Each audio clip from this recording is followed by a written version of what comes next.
jëm ci procès bi nga xam ne. nee nga quand même Ousmane Sonko bëgg na ko Adji Sarr aussi loolu la wax peut-être sénégalais yi am na ñu wax ne il faut la tenue du procès aujourd'hui d'un procès aujourd'hui pour que mbir yi leer. je ne pense pas que Adji Sarr bëgg na ko xam nga ñu ma gëm ñoo ko bëgg ñu ne ci ginnaaw parce que Adji Sarr nee naa la ci conférence de presse am bi mu def nee na man waxatuma sax waxi viol waaye na nangu ni maa ngi moom seq nañ dara après ma retirer sans plainte du loolu la wax loolu moo ko wax kenn wax la ko kon jàpp naa ne kuñ violé du wax loolu parce que bu ñu la violé da ngay mere ki la violé ba doo bëgg sax ci viol bi la ensuite lu mu ca teg nawaat ndax maa ngi moom séquñu dara déedéet war koo waat loo ci loolu daa waroon a wax man maa ngi waat ni respecté sartuwaat yi yéen xam ngeen ko daan ni dan maa violé moom it na waat ndax violé wu ma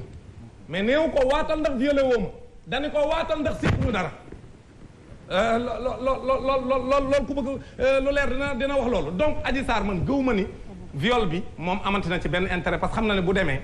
mënut a démontrer la thèse du viol parce que soo jiiñee nit viol yaay démontrer te amul benn preuve bu mën a teg bu xam ni mën na koo teg ci loxo nit ñi buy wane ne dafa démontrer. man certitude bi nga ci am daam. mais certitude bu mooy analyser dossier yëpp mu leer nañ man néew ma séquñ dara de maanaam lu ñuy séq ak lu ñu séqul man duma yàlla fekkewu ma ko mais li ma wax mooy. loolu daal mënoo ci wax lu leer moom. non déglu woo ma de. dama ni man ñaari jigéen. yoo ñaari góor ak jigéen ñu nekk ci ab salle ñuy maase man du ma ca jël benn engagement ne séq nañ lii wala séquñ lee loolu il faut mu leer sénégalais yi mais viol amul ci dossier bi soo déglu ñëpp déglu parti yëpp même déglu Adji Sarr même concerné da lay leer ne viol amul maintenant nag leneen lu mu séq nee naa la man sama yoon nekkul ci procès moral bi parce que gënumaa jub Ousmane Sonko ñiy wax ñëpp Sénégal naan ay Ousmane Sonko lii Ousmane Sonko les procès moral la ñuy def. le procès moral n'a rien à voir avec le procès juridique. maanaam procès moral mooy waru fa woon a dem ca salon ba est-ce que moom waru woon a toog jabaram maase ko et cetera loolu c'est le procès moral man du ma ci dugg intéressé wu ma bu dee seqoon nañ daraat c'est le procès moral donc loolu du ma ci dugg mais man li ma intéressé mooy boo dégloo les différentes parties day leer nañ ni complot la ensuite kan moo bind plainte yi ñaari avocats yi koy jiñante mais ñoom ñaari avocats yooyu constitué wuñ pour défendre Adji Sarr luy seen yoon ci dossier bi te ñaari avocats yi kenn ki dafa jege ministre de l'intérieur ki ci des jege Mamour Diallo waa léegi ñaari avocats yooyu ku ci nekk dem na ca kanamu bâtonnier porter plainte sa morom ni ko yow yaa ko bind ñoom ñaar ñu koy jiñante waa léegi kan la ci ñoom ñaar loolu lu ci seen yoon daam tey est-ce que yàkkamti nga déjà comme ni ko sénégalais yi peut-être yu bëri yàkkamte procès bi am ak qu'est-ce que tey ngay attendre de ce procès là Adji Sarr man procès bi damaa gëm ni ñi nga xam ne ñi nga wax ne bëgg nañ mu am liñ bëgg mooy def le procès moral parce que xam nañ ni juridiquement mënuñu démontrer le viol loolu moom leer na mënuñu ko amul dara luy wane ne viol am maintenant nag léegi ñoom te ñoom ñoo war a prouver ndeysaan liñ defagul lépp wane na ne mënuñoo prouver que viol am na kon léegi liñ bëgg man pour man ci procès bi mooy jéem a yàq der taqal nit ni moom li muy wone ni moom nit la koo xam ni dafa sell dafa lii comme niñ koy présenté ndekete moom day wane loolu mais day dem ci jigéen loolu lañ bëgg a wane parce que loolu boobaa boo ko waxee xam nga du soxlay preuve yàq deru nit lay doon quoi maanaam li des daal mooy jéem a yàq der mais mun na am jeexital gu bon su boobaa combat boobu buñ ci loolu moom la concerné ñoom ñu ko mun naa xëy na ak yi ñu jëm mun na yàq voilà mooy indiwaat toujours objectif bi ñu amoon maanaam tey jii bu ñu demoon ci procès daal di jéem a wane ni waa ji daal mënuñoo firndeel ni violé na waaye am na lu mu séq ak moom te duñ ko mën a démontrer de loolu mun ñu ko démontrer de parce que la pièce maîtresse ci viol mooy le rapport médical et le rapport médical a démontré que loolu am te ki ko def c'est un médecin assermenté kon rapport médical bi tëj na wax ci kon nag man li ma jàpp mooy li fi des mooy jéem a yàq deru nit xam nga yàq deru nit moom yomb na maanaam soxlul ay preuve maanaam pour dox ci maanaam lambari ci xelu sénégalais yi maanaam pour gëmloo leen ni waa ji li ngeen koy yaakaar ni noonu la melu ko bu boobaa duñ ko mën a tëj de mais pour yàq deram parce que l'objectif final encore une fois mooy faagaagal wàññi doole koo xam ni yaakaar nañ ni mën na leen a andil ay jafe-jafe en 2024. Fatima Diop ñu ngi lay nuyu yow tamit. merci beaucoup Néné Aïcha waxtaan bi am na solo lool macha allah ginnaaw bi ma leen nuyoo yéen ñëpp macha allah di nuyu également sunu invité par rapport ak li nga xamante ne yëkkati na ko depuis tout à l'heure ci mbirub Ousmane Sonko ak li nga xamante ne moom moo di Adji Sarr waaye man lenn rek laa bëggoon wax par rapport ak situation boobu parce que je pense bien que ne un avocat a le droit quand même de conseiller ki nga xamante ne moom moo di ki ñu tooñ voilà client wam parce que aussi comme yaa ngi koy wax tout à l'heure ci biir conférence de presse bi bu defee erreur mun na ñëw mu wax ko pour mu rectifier ko pour mu bañ a def déborder wala dugg ci loo xamante ne daf koy yàqal donc je pense bien que un avocat looloo tax ñu naan ko conseiller donc ils ont le droit quand même de défendre leur client et puis di leen orienter aussi. D'accord naa ak yow. mais malheureusement il l'a défendu très mal. loolu rek laa wax man ne ma amul droit de dama ni dañ koo juumloo waat ko ci conférence de presse boobu moom xale bu jigéen bi. mais nangu nga aussi que ne ci ñaari parti yëpp bu ci nekk am na yenn parfois yoo xamante ne boo dégloo ci seen i wax day am tuuti ay incohérence aussi. waaw non man xam nga incohérence yi nee naa la man du ma dugg ci incohérence yi xam nga lu ma intéressé man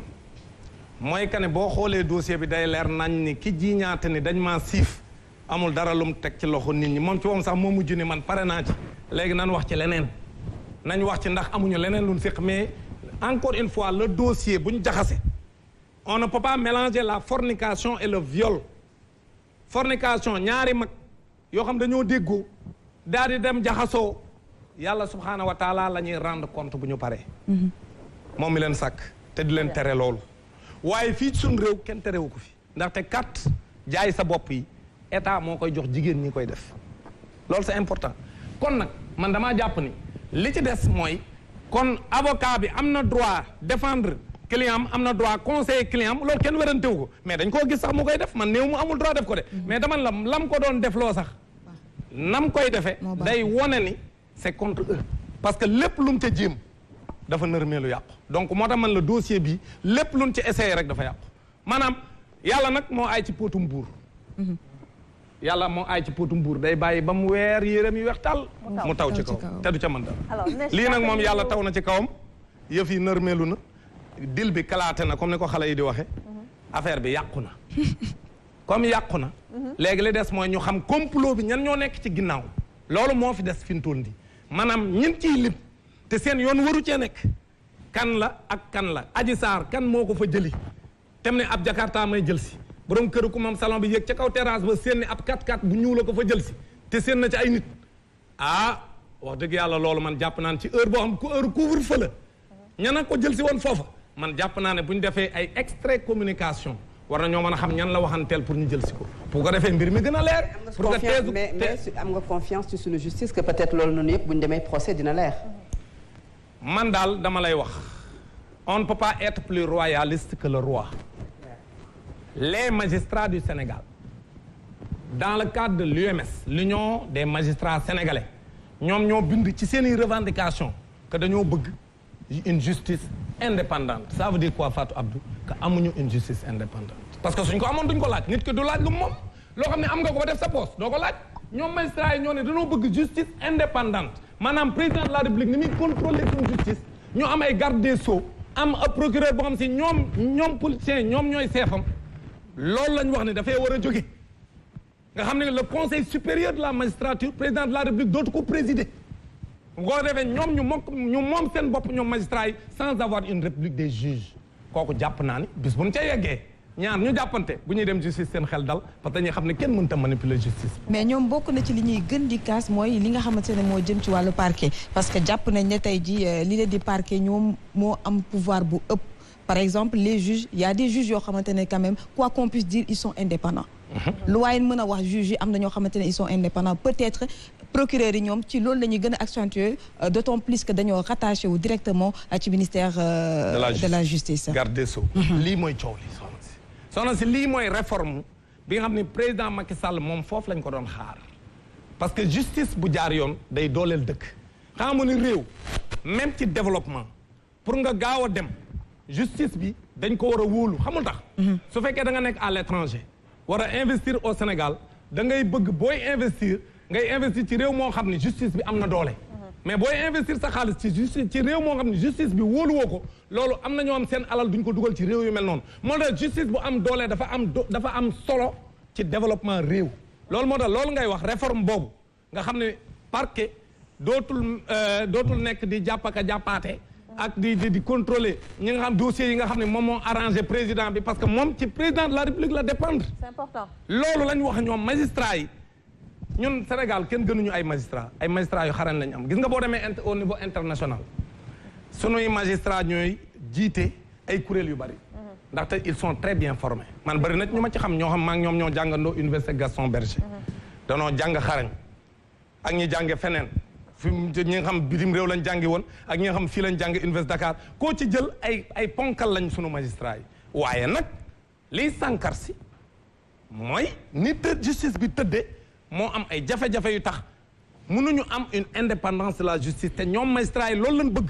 léegi nag man li ma gëm mooy président de la république bu fi mën a falu ci loolu da nga cee war a wax président Macky Sall foofu lañ ko doon xaar mu def réforme nécessaire yi pour que vraiment ñu am une justice indépendante. D'accord. Alors Nech, une dernière question laata ñuy ñëw Nabien avant di dem pub.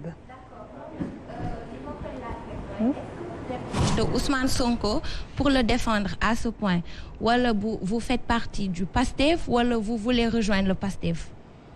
xam nga question boobu moom réglé naa ko ni ma ko réglé mooy man Ousmane Sonko ànduma ak moom du ma militant u PASTEF ku ma mas a gis siège PASTEF na ñëw wax ni mas na ma faa gis keroog ben koy jëli këram xeex bi am ci cité kër góor gi ci laay doog a xam ne fa la dëkk musuma xam ne fa la dëkk parce que cité kër góor gi dama fay dem ci ay ministères yu fa nekkoon avant ñu leen di transférer Diamniadio donc man Ousmane Sonko défendre ma ko damay défendre dëgg gi arrangé Ousmane Sonko loolu rek la Ousmane Sonko défendre ma ko et je le lui ai dit bi mu ñëwee seet si la coalition citoyenne le peuple ma ne ko Ousmane défendre ma la man damaa gëm ni dossier bi ñun dañ cee am sunu xalaat comme ni ci ñëpp amee seen xalaat ci Sénégal C'est clair. ma teg sama